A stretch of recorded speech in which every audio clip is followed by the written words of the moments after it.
I may have an idea here. I'm just thinking out loud now, but it seems to me that it's up to us to convince this gentleman that we're right and he's wrong. Maybe if we took a minute or two, to try it on for size. Okay, let's start it off. Oh well, I just think he's guilty. I thought it was obvious. I mean, nobody proved otherwise.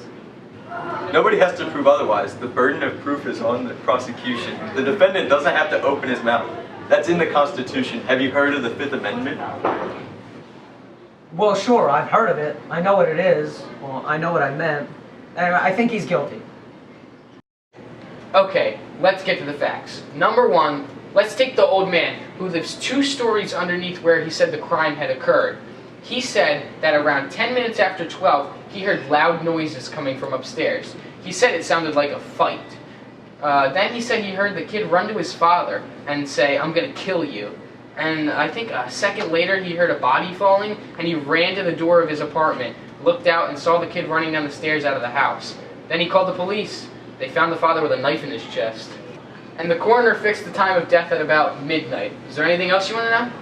The boy's entire story is pretty flimsy, right? He claims he was at the movies. Pretty ridiculous, isn't it? He can't even remember the pictures he saw. That's right. Did you hear that? It's absolutely right. Look, what about the woman across the street? If her testimony doesn't prove it, then nothing does. That's right. She saw the killing, didn't she?